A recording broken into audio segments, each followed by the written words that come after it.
I wasn't supposed to be there. That's what they thought.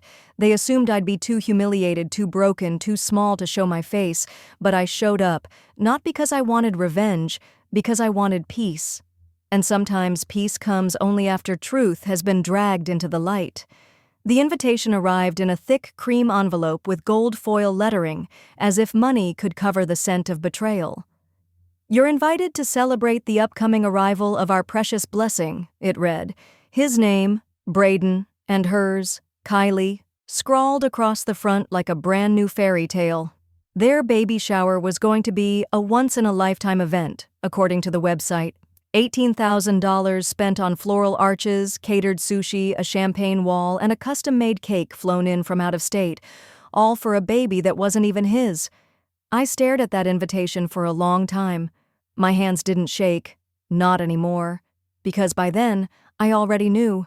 It started months earlier when Braden and I were still together. He had been distant, not cruel, not cold, just hollow, like a man acting out the motions of love without feeling it. And then he left, abruptly, told me I was too intense, that he needed air. 3 weeks later, Kylie posted a photo, her hand resting on a bump that barely existed, tagged in the same city Braden had moved to. I did what anyone with enough dignity and just enough heartbreak would do. I said nothing, until one of our mutual friends, one who didn't know how to whisper, texted me. "Hey, not sure if you've seen, but Braden's claiming he's gonna be a dad, says the baby's definitely his." Definitely. That word stuck in my teeth like broken glass. I knew Kylie, knew her habits, knew the timeline didn't add up. So I did something I never thought I'd do. I paid for a private test. And when the results came back, I held the envelope in my hands and thought, this is not revenge, this is liberation. And I knew, the moment that cake was rolled out, I'd be ready. It arrived by courier in a plain white envelope, the kind you'd overlook if you didn't know better. But I knew. I had tracked it for 2 days, refreshing the shipping page like my life depended on it. Inside, one sheet of paper, black text, official letterhead, no drama, just data. Probability of paternity, 0.00%. I sat there in silence for a long time, not shocked, not shaking, just confirmed. Braden wasn't the father. I leaned back in my chair and let the wave of clarity wash over me. I remembered every lie he told in that final month, how he distanced himself from our relationship while pretending it was about career focus, how he started going on sudden overnight trips, how he avoided eye contact whenever I said the word us. And I remembered Kylie, smirking, always around, too close, too available. They thought they'd pulled it off, thought their fairy tale was sealed and protected by luxury invitations and Instagram likes. But DNA doesn't lie. And now, I had proof. I could have gone to him privately, could have handed him the test and watched his face collapse in private. But then I remembered the way they humiliated me. They made my name a punchline, let rumors spread that I was obsessed, bitter, unstable. They erased me like I'd never mattered, like I'd never held his dreams in my hands while he figured out who he wanted to be.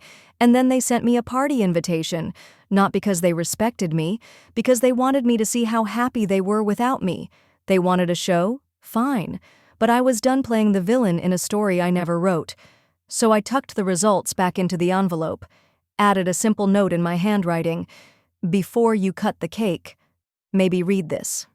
And just like that, I RSP'd yes, not for revenge, for truth. Because I was no longer afraid of the silence breaking, I was ready for them to finally hear it crack. The day of the party, I arrived right on time. Not early, not late, just intentional. The valet hesitated when I stepped out of the car, like he wasn't sure I belonged. I handed him the keys with a smile. "I'm on the list," I said, and I was. Kylie wanted it that way. She wanted to flaunt her triumph. She wanted me there to witness her moment in the sun, holding Braden's hand, soaking up applause, basking in fake admiration. She had no idea the storm was already sitting in my clutch. The venue was everything I expected. lush floral installations, a harpist playing pop songs disguised as classical pieces, guests in pastel linen sipping champagne and complimenting centerpieces like they mattered. It was all performance. I moved through the space like smoke, calm, silent, dressed in a sleek black dress that said, "I'm not here to beg. I'm here to end the act." They spotted me 20 minutes in. Kylie's face froze when our eyes met. She tried to recover with a smile, but her grip on Braden's arm tightened. He looked confused, nervous. I could see it already, the doubt creeping into his carefully curated expression, the "what is she doing here?" flicker in his eyes. I gave him a small nod. That was it. I wasn't here to fight, I wasn't here to scream, I was here to deliver something. The crowd grew louder as the event rolled on. Someone tapped a glass. Braden stepped up to the mic, his voice syrupy and smug. "Thank you all for being here to celebrate this beautiful chapter in our lives," he said, gesturing to Kylie, "the love of my life and the soon-to-be mother of my child." Applause, fake tears. Kylie clutched her belly like a trophy, and just as the staff began rolling out the 5-tier cake, I stepped forward, calm, collected. Holding one small white envelope, I spoke just loud enough. "Before you cut the cake, maybe read this." And I handed it to Braden, right there, in front of everyone. He looked at the envelope like it was ticking. Braden took it with the same hand he had just used to cradle Kylie's stomach in front of 100 people. His smile twitched, confusion flickering, then irritation. He probably thought it was some bitter note, a pathetic attempt to make a scene. He opened it slowly, too slowly. I stood still. I didn't shift. I didn't smirk. I let the silence stretch, thick and heavy. Guests watched, murmurs rising in cautious waves. Phones began recording, not that I cared. Truth doesn't ask for good lighting. Braden unfolded the page, read the bold line across the top. Paternity analysis report. Probability of paternity, 0.00%. At first, he didn't react. He read it twice. Then his face turned white, not pale, white. He looked up at me, then at Kylie. She hadn't seen it yet. "What is it?" she whispered, stepping closer. "What's wrong?" He didn't answer, so I turned to her, calm, clear. "It's a DNA test, proving the baby you're carrying isn't his." A collective gasp, not from a movie. A real, raw sound from a room full of people who just realized they weren't at a celebration. They were at an unraveling. Kylie snatched the paper from his hands, read it.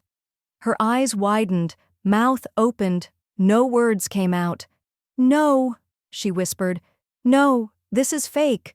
You're lying, I paid for it myself," I said. "And it's notarized. So unless the lab is in on the conspiracy, you might want to think of a better lie." Her mother screamed. His father, who had just raised a glass minutes ago, collapsed into a chair, shaking his head like he was trying to wake from a dream. Braden didn't say a word. He couldn't. I stepped back, set the microphone gently on the nearest table. No drop, no drama. Just a quiet ending. "That was my gift," I said. And I turned around and walked out. I walked through the crowd like they weren't even there. No one tried to stop me. No one knew what to say. It was as if time itself had frozen inside that $18,000 fantasy, champagne still bubbling, the cake untouched, the guests too stunned to move. My heels echoed against the floor, the only sound that mattered. Each step felt lighter than the last. By the time I reached the exit, I could hear raised voices behind me. Not words, just chaos. Chairs scraping, shoes scrambling, someone sobbing. Let them sort it out. It wasn't mine anymore. Outside, the sky was golden, early evening, sun sliding low. The valet rushed to get my car, eyes wide, breath short. He handed me the keys without a word. I drove away with the windows down. The wind tangled in my hair, music low, my heart steady. No pounding, no shaking hands. Just peace. I didn't check my phone. I didn't want to see the fallout. I already knew how the story would unfold. Kylie would deny. Braden would spiral. The guests would whisper. and eventually, the truth would sink in. I'd spent months with that truth on my shoulders, carrying it alone while they painted me as bitter, jealous, forgotten. But I was never the one who lost. They were. They lost the comfort of illusion, the control of their narrative, the fantasy they built on lies. And I gained everything. I drove to the ocean, parked, walked barefoot to the shore with my heels in one hand and my future in the other. The tide was soft, the breeze was warm, and for the first time in a long time, I breathed fully. No guilt, no pain, no more questions. They spent $18,000 trying to humiliate me, but I spent nothing and left with everything that matters: my truth, my peace, and the kind of silence you don't recover from when it lands in front of a microphone.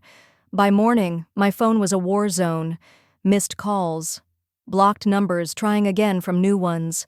Kylie, her sister, some mutual friend who never picked a side until the room caught fire. They weren't reaching out for the truth. They were reaching out to control it. I didn't respond to any of them, but I watched. Because by sunrise, Kylie was already in full defense mode online. Her first post? A selfie from the party, filtered, smiling, pretending the cake hadn't gone untouched, and her name wasn't still being whispered in shock across brunch tables all over town. The caption read, "People will try to ruin beautiful things when they no longer have access to them. Stay glowing." I laughed out loud. Then she turned the comments off. Next came the carefully worded Instagram story. "What you heard wasn't the full story. Things are more complicated than they seem. We are choosing to navigate this privately. Please respect our space." The damage control was instant, desperate. But here's the thing about lies. They don't survive sunlight. And I had poured a spotlight on hers in front of everyone she thought would worship her forever. Braden, for his part, said nothing. His pages went dark. His silence was louder than any of her spin tactics. That's when the messages from women started flooding in. Not pity, not praise, solidarity. One wrote, "You didn't ruin that party. You rescued yourself from a room that was about to bury you alive." Another said, "I've been holding my truth for years. Watching you speak yours gave me the courage to finally leave him. I didn't post, didn't defend, didn't need to. Because when the truth is real, it doesn't need to go viral. It just needs to be spoken. Once. And the echo? It handles the rest." 3 days after the party, Braden knocked on my door. No call, no text, just a hollow knock at 8:17 p.m. I knew it was him before I even looked through the peephole. I opened it. He stood there in jeans and a wrinkled t-shirt, like he thought dressing down would make him seem more human. His eyes were red, not from tears, from lack of sleep, from scrambling, from finally waking up inside a story he wrote with lies. "Claire?" he said, voice soft. I didn't respond. I just leaned on the doorframe and waited. "I didn't know," he said. "About the baby. I swear to God I didn't know." I tilted my head. "You didn't know a woman like her was sleeping with other people?" He opened his mouth, closed it again. "I'm not here to argue," he said finally. I guess I came to say you were right. About everything." I nodded. "I know I was." His shoulders sagged. "She's gone," he said. "Left town, deleted her socials, took the ring." "She wore it like a costume," I replied. He blinked. "I don't know who she really was." "No," I said. "But I knew who you were, and I ignored it." That landed. He stepped back slightly, like the weight of my words hit harder than the envelope ever did. "I'm sorry," he said. I believed him. But I didn't care. Because this wasn't about apologies, it was about consequences. "You know what I want from you?" I asked. His eyes flickered. "Anything." "Nothing," I said. "Not now. Not ever." He stood there, stunned, like silence had never sounded so final. I closed the door gently, not slammed, not dramatic, just done. And on the other side of that wood I exhaled, not with pain, with peace. Because closure isn't always a conversation. Sometimes it's just the sound of your own voice not needing theirs anymore. It was still hanging in my closet, the dress I wore to the baby shower, black, sleek, elegant, the one that didn't scream revenge, but whispered power, the one I stood in when I handed over that envelope, the one I wore when I reclaimed my voice. I hadn't touched it since. Some part of me thought I'd keep it, like armor, proof of the moment I stopped being silent. But one morning, as I stood sipping coffee and watching the sun pour through the kitchen window, I realized I didn't need it anymore. The power wasn't in the fabric, it was in me. So I took it down, folded it neatly, and drove it to a women's shelter across town. The woman at the front desk greeted me with tired kindness. She looked at the dress, raised an eyebrow. "Someone's gonna feel incredible in this." I smiled. That's the point. She didn't ask why I was donating it, didn't need to.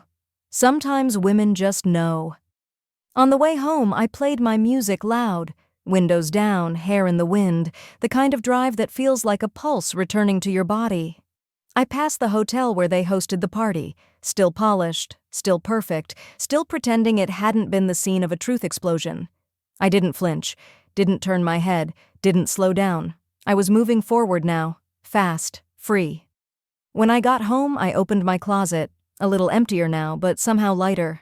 It wasn't just a dress, it was a chapter, and I had closed it with grace, not by burning it, not by hiding it, by releasing it, the way you release anything that once held power over you. Because the woman who wore that dress, she needed to fight. But the woman standing here today, she doesn't need to fight. She already won. It was a rainy Thursday when the doorbell rang. I wasn't expecting anyone, no deliveries, no appointments. I almost ignored it, but something in my chest said, check. When I opened the door, I saw a woman I hadn't spoken to in over a year. Kylie's mother, umbrella in one hand, a trembling purse in the other. Her eyes, sharp and lined with disappointment, met mine without hesitation. "Can we talk?" she asked. I paused, stepped aside. 5 minutes. She nodded, removed her shoes at the door, sat at the edge of the couch like someone trying not to break anything, not furniture, not herself. "I wanted to hate you," she said. "I wanted to say you ruined my daughter's life." I didn't reply. She looked at me, eyes glassy. "But the truth is, you didn't. She did." I sat across from her, silent, let her fill the space. "She lied to us all, about the timeline, about Braden, about who else she was seeing." Her voice cracked. "We threw you under the bus to protect a lie we didn't even understand." I kept my face neutral, because I'd already cried those tears, months ago, alone, in silence. "She's gone now, out of the state, staying with an aunt in Arizona. The baby was born last week." Her hand shook. "He's not Braden's. We did another test." "I know," I said gently. Her breath caught. "I just needed to look you in the eye," she said, "and say thank you." That I didn't expect. "Thank you for telling the truth, even when it made you the villain." I felt something loosen in my chest, not forgiveness, not warmth, just release. "I didn't do it for thanks," I said. "I know," she whispered, "but I had to say it anyway." She stood. I walked her to the door, no hugs, no big farewell, just a quiet nod between two women finally seeing the same truth from different sides. As she disappeared into the rain, I closed the door behind her and realized even some lies come with mothers who eventually wake up. For months I held it all in. The betrayal, the test, the party, the moment I stood in front of 100 people and handed over the truth like a gift no one asked for. But silence is heavy, even after the storm passes. So when a local nonprofit reached out and asked if I'd speak at their Truth and Healing Night for women who'd experienced public humiliation, I hesitated. Then I said yes. The event was small. Folding chairs, cheap coffee, a table of store-bought cookies someone arranged with care. No lights, no microphones, just real people, sitting in a circle, waiting for someone to go first. So I did. I told them everything, from the invitation in gold foil to the DNA results, to the way I didn't cry when I left that party, but I did cry 3 nights later, quietly in the bathtub, because betrayal has a way of finding the cracks no one sees. I told them how people called me dramatic, how others called me brave, how none of those labels ever felt like the truth. Because the truth was, I was just done being lied to. The room was silent when I finished, and then a woman across from me whispered, "Thank you." She said she had been holding her pain like a secret bomb, afraid that if she said it out loud, it would destroy what little dignity she had left. But hearing me, it made her believe that sometimes the most dignified thing we can do is stop pretending we're okay. After the event, a few women came up and hugged me. Quiet, tired hugs, hugs with history. And when I walked to my car under the yellow streetlights, I realized something. I wasn't just healing anymore. I was witnessing, and when we share the truth, even the ugliest parts, we make room for someone else to finally put down their shame and breathe. It was a random Tuesday, the kind you forget before it's over. I was leaving a bookstore, arms full of new paperbacks and the kind of hope that only comes from quiet pages and no plans. The sky was soft gray, the street was slow, and then I saw him, Braden, standing across the intersection outside a coffee shop, alone. No stroller, no ring, no smile. He looked older, not in years, in consequences. Our eyes met for a second too long, the kind of glance that used to mean everything, that now meant nothing but used to. I could have turned, could have ducked away and walked off into the clean safety of distance, but I didn't. I crossed the street slowly, not for him, for me, because I wasn't afraid of his face anymore, because ghosts only linger if you let them. He straightened when he saw me approach. "Claire," he said, voice tight. I stopped a few feet away. "Braden." A pause, then, "You look good." "I am good." That landed. He glanced down, cleared his throat. "I heard about the talks you've been giving, that group for women. That's good. Thanks." Another pause, the kind that used to fill me with dread. Now it felt like background noise. Then he said it. "I think about it, that day, what you did, what it cost." I tilted my head. "And what did it cost, exactly?" He looked up, eyes glassy. "Everything." I nodded. "Then you finally got the bill." He didn't argue, didn't try to explain. Maybe for the first time in his life, he accepted something as his fault. "I hope you're happy," he said. "I am." And I meant it. I turned to go, the books in my arms suddenly heavier in the best way, full of other stories, better ones. As I walked away, I didn't cry, didn't smile, didn't feel anything but done. Because closure doesn't always come with a bow. Sometimes it walks past you on a Tuesday afternoon and doesn't follow you home. No one gifted it to me. No surprise plane ticket in a romance arc. No one convincing me I deserved it. I just booked it. A solo trip. One carry-on, no itinerary. Just me, the sea, and silence that didn't feel like punishment. I chose a little coastal town with more sailboats than streetlights, a place where no one knew my name, or what I'd done at that baby shower, or who Braden was. I wasn't the woman who exposed the lie. I was just Claire, a woman with a book in one hand and a sun hat in the other. The first morning, I walked along the beach barefoot.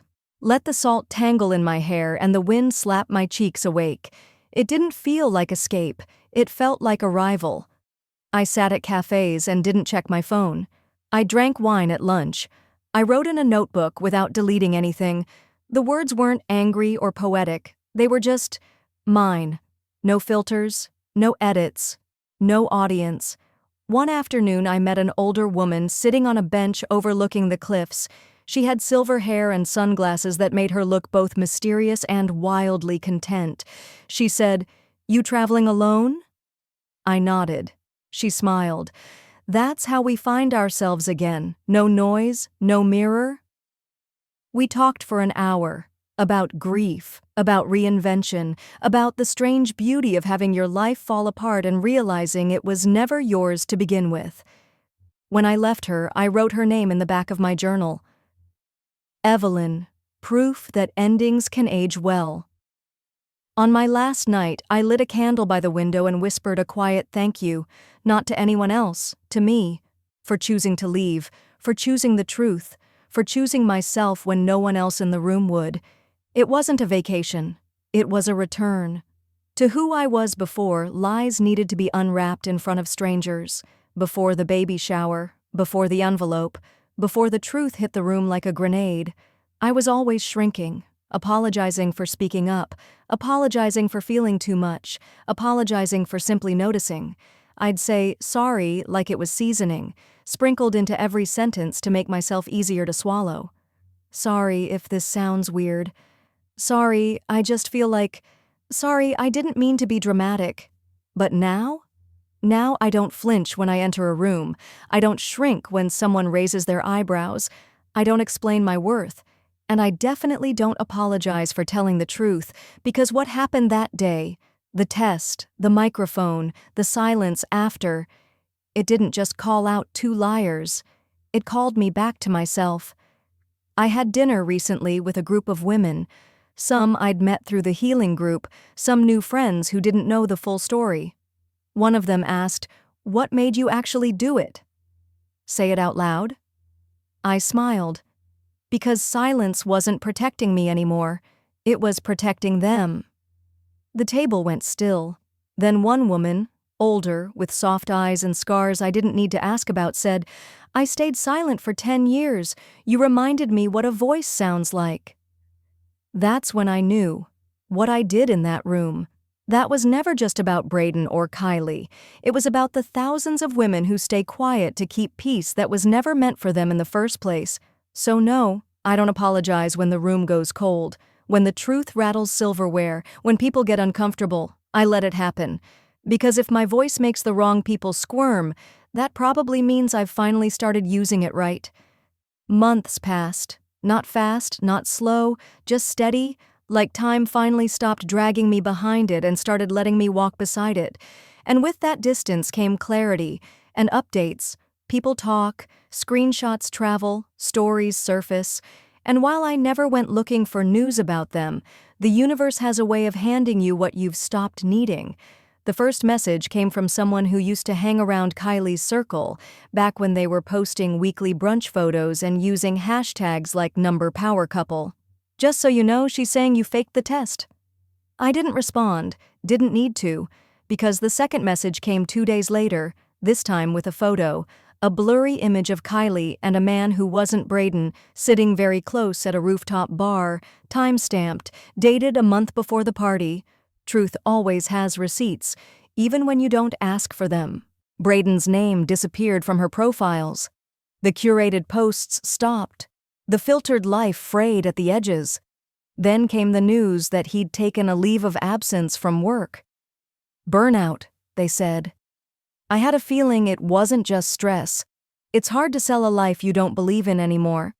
But I didn't celebrate it. No satisfaction. No, that's what you get. Because I wasn't waiting for karma. I'd already healed. I watched their stories dissolve like fog. No scandal, just quiet collapse. Because that's how lies tend to go. Not with a bang, but with a slow, humiliating fade into irrelevance.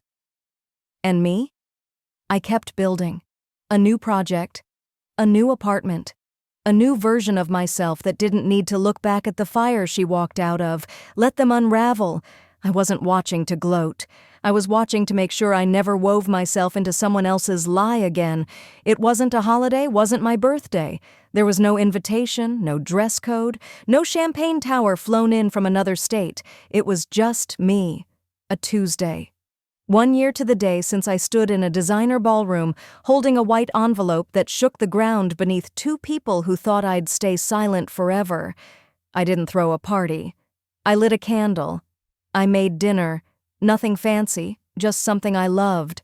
I played music that reminded me of who I used to be before all of it. Before Braden. Before Kylie.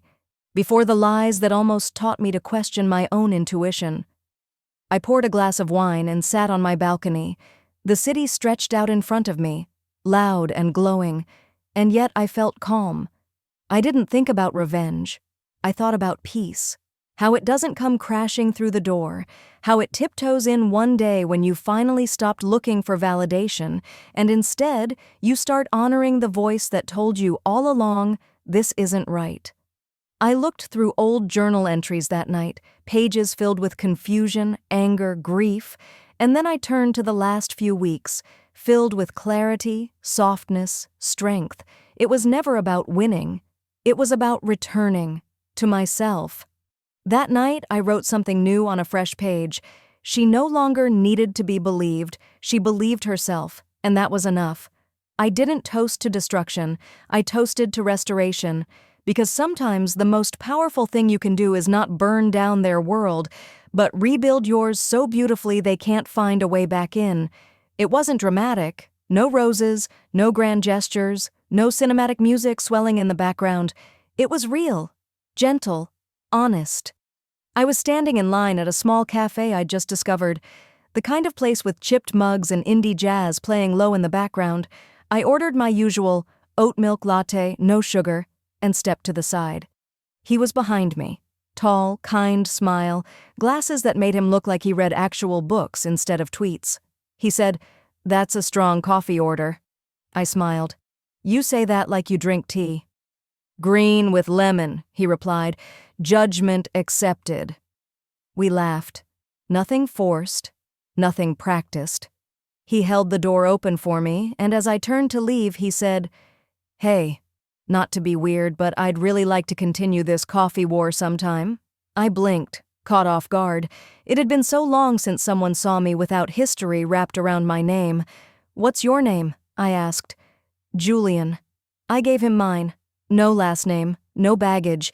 He didn't know I had once exposed a fake paternity scandal in front of 100 people, didn't know about Brayden, or Kylie, or the party that detonated quietly beneath a sugar-pink cake.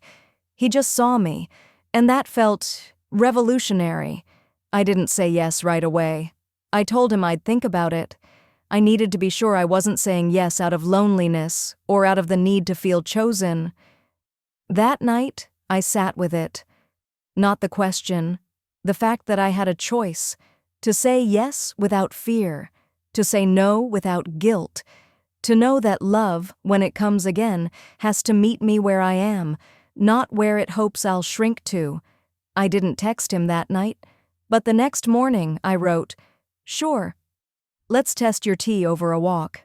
Because I wasn't rebuilding trust for someone else's comfort, I was building it on my terms. For the longest time, hearing it, Kylie, would send something sharp slicing through my chest, at the grocery store, on TV, in overheard conversations. It didn't matter how many other Kylies existed. To me, there was only one. The one who smiled in my face and slept with the man I loved. The one who wore deceit like perfume and made me question my own sanity. But healing is sneaky. It doesn't announce itself. It shows up in moments that used to gut you, and suddenly they don't. It happened on a random Sunday. I was in a bookstore, standing beside two teenage girls flipping through a fashion magazine. One said, "Oh my God, Kylie Jenner looks amazing here," and I just kept browsing. No flinch, no fire, no memory rushing up my throat like acid, just silence. Later that day, I sat in my car and realized her name had lost its sting. Because I had taken it back. She no longer lived in my chest, no longer sat at the edge of my thoughts, no longer held the version of me that broke when the truth came out. I used to define everything around her. But now, I couldn't even remember the last time I'd thought about her on purpose. That night, I wrote one sentence in my journal. Forgiveness isn't letting them back in. It's realizing they don't live here anymore. It wasn't about absolving her. It was about evicting her. From my mind, from my peace, from my story. She didn't win. She didn't ruin me. She didn't even get a permanent role in the chapter she tried to hijack.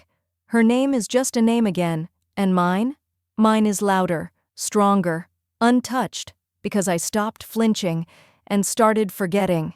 It hit me one night while folding laundry. No big trigger, no emotional playlist playing in the background, just a quiet thought that passed through like a breeze. I don't miss him, not even a little. What I missed, what I mourned for so long, wasn't Braden. It was the version of him I created in my head, the man who held my hand like it meant something, the one who promised stability and whispered forever, the man I imagined, not the one who betrayed me in public and in private. I missed the hope, the belief that love could be easy if I just worked hard enough to be enough. I missed the fantasy, but not the man, because the man, the real one, lied. He smiled in my face and called someone else beautiful behind my back. He gaslit me into thinking my intuition was just insecurity. He let a woman who called me crazy build a fairy tale on my ruins. That's not someone you miss. That's someone you survive. And I had. Completely. I stood in my bedroom holding a freshly folded towel and laughed, because it was over, really over, not just legally, not just publicly, emotionally. His name didn't pulse anymore, his voice didn't echo, his choices weren't mine to carry. I had rewritten the story, not with vengeance, with clarity. That night, I burned an old photo, one I had kept tucked away just in case I forgot, a blurry moment from a fake life. Gone. And I whispered to myself, soft but sure, you never missed him. You missed feeling safe. But now? I didn't need someone else's arms to feel that. I had built my own.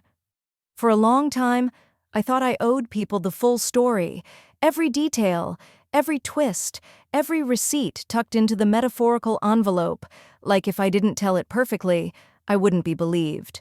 Or worse, I'd be painted as the villain in someone else's lie, so I told it over and over. To friends, to new acquaintances, to strangers who asked, "Whatever happened with you and Braden?" like they were flipping through gossip in a magazine. At first, I told it because I needed to, because I was still bleeding and talking was the only way to prove I hadn't imagined the knife. But lately, I find myself saying less, not out of shame, out of peace. When someone asks now, I just say, "It ended, and I'm better for it." They'll blink. Some press for more. I don't give it to them, because the truth, the real truth, it lives inside me now, solid, healed, quiet. And I don't need to hand it out like proof anymore. The people who matter either already know, or don't need to, and the ones who want the story just to chew on it, let them starve. That day at the cafe, a woman I barely knew leaned in and said, "I heard what happened. I can't believe you exposed her like that. Weren't you scared it would backfire?" I smiled. Not politely, honestly. It didn't backfire. It ended. And I walked away. That was all I gave her. She looked disappointed. I felt free.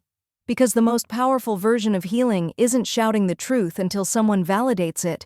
It's walking into a room without needing to explain why you're finally standing tall. No more headlines, no more whispers, no more envelopes waiting to detonate. Just my life. Quiet, soft, mine. I woke up one morning, no alarm, no rush, and everything felt still. Not empty, open. Like the air had finally stopped asking me to brace for impact. There was no anniversary date circled in red. No reminder set for the day it all blew up. I didn't need to measure my healing in months anymore.